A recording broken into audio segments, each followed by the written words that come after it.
కర్ణాటకలో ముఖ్యమంత్రి మార్పుపై అధిష్టానం క్లారిటీ ఇచ్చింది. ముఖ్యమంత్రి మార్పు లేదని, అన్ని ఊహాగానాలే అని కాంగ్రెస్ నేత కేసీ వేణుగోపాల్ స్పష్టం చేశారు. రాజ్యసభ ఎమ్మెల్సీ ఎన్నికలపై చర్చించామని తెలిపారు.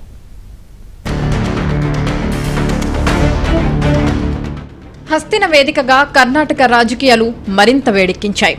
సీఎం సిద్ధరామయ్య, డీకే శివకుమార్ వెంటనే ఢిల్లీకి రావాలంటూ అధిష్టానం ఆదేశాలు ఇచ్చింది.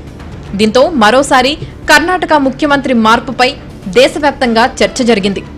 అయితే అధిష్టానం మాత్రం ఊహాగానాలకు తెరదించుతూ రాజ్యసభ ఎమ్మెల్సీ ఎన్నికలకు సంబంధించి సిద్ధు, డీకేతో చర్చలు జరిపినట్లు స్పష్టం చేసింది.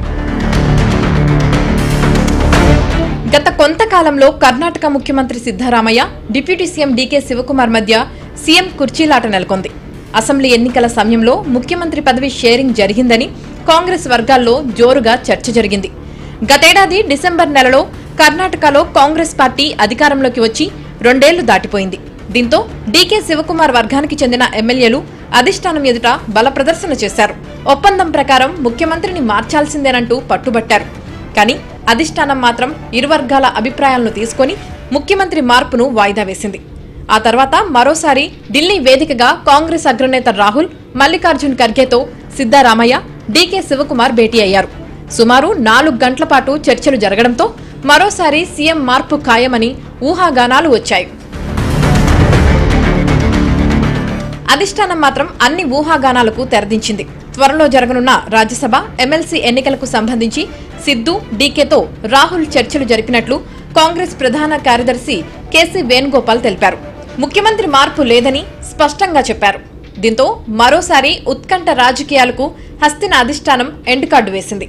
Whatever speculation you people are doing, that is only speculation, no reality at all.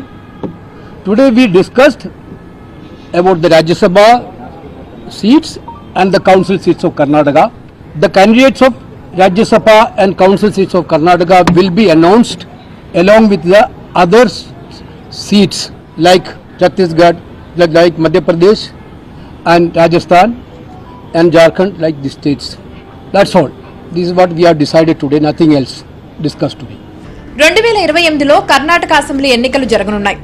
ఆ ఎన్నికల నాటికల్లా 2 వర్గాలను ఒక తాటిపైకి తీసుకువచ్చేందుకు కాంగ్రెస్ అధిష్టానం చర్యలు తీసుకుంటున్నట్లు నేతల్లో చర్చ జరుగుతోంది. మరి ఇప్పటికైనా కర్ణాటక ముఖ్యమంత్రి కుర్చీలాటకు ఎప్పుడు ఎండ్ కార్డు పడుతుందనే దానిపై ఆసక్తి నెలకొంది.